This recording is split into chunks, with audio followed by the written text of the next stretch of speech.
So in my classroom, one of the things that I think is most important to a successful experience for everybody is building the relationships with my students that allows them to know that they can trust the process that we're going to have in place.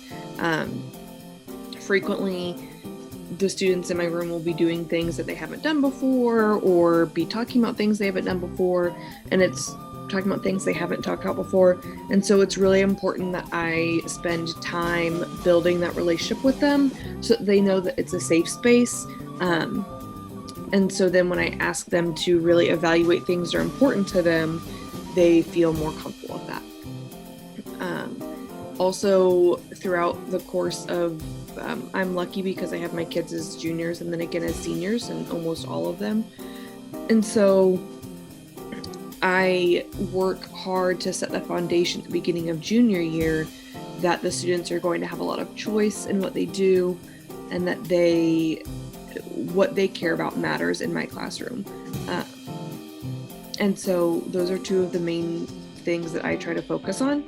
And I find that that generally does set my students up for success more than the letter grade, because that, I think we all agree, is just kind of a marker.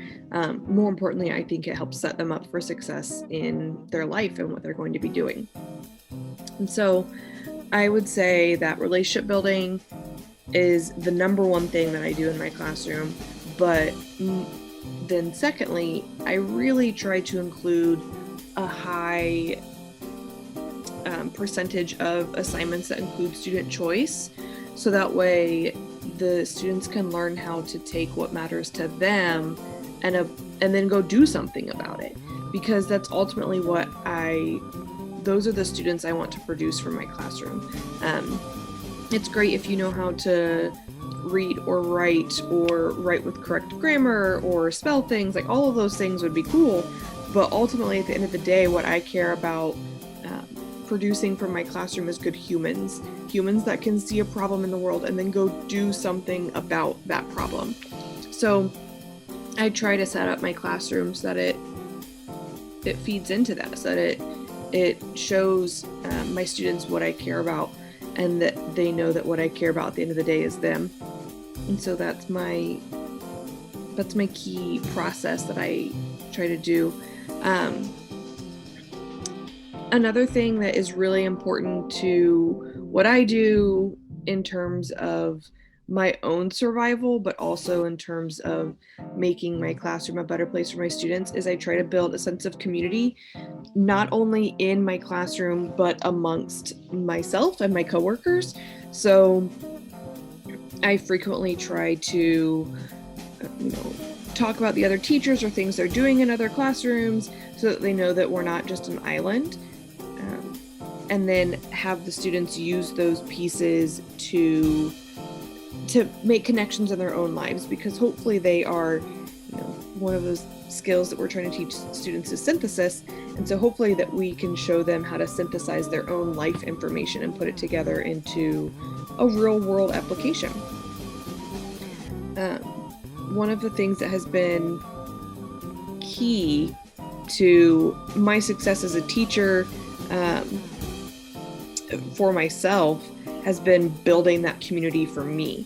So working with coworkers or finding people online who have similar outlooks or similar mindsets, and then working to build things with them. So I don't think that it is fair of anybody to believe that they are the best at everything and that they know everything.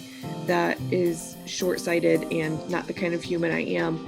And so I have found it really helpful to work with coworkers and other community members who can help push me.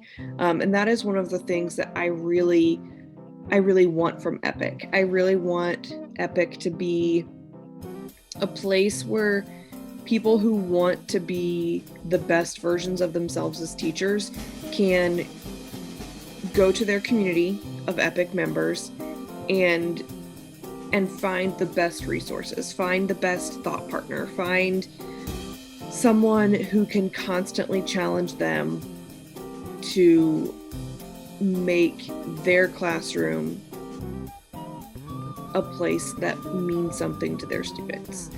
And so I am really excited about our EPIC community because I think that it gives all of us an opportunity to find that person, to find those people, to help make our little section of the world better every day. And I frequently joke around, but at the end of the day, when I get asked what I teach, my answer always will be humans. I teach humans how to be humans, and I happen to do that through an English language arts classroom.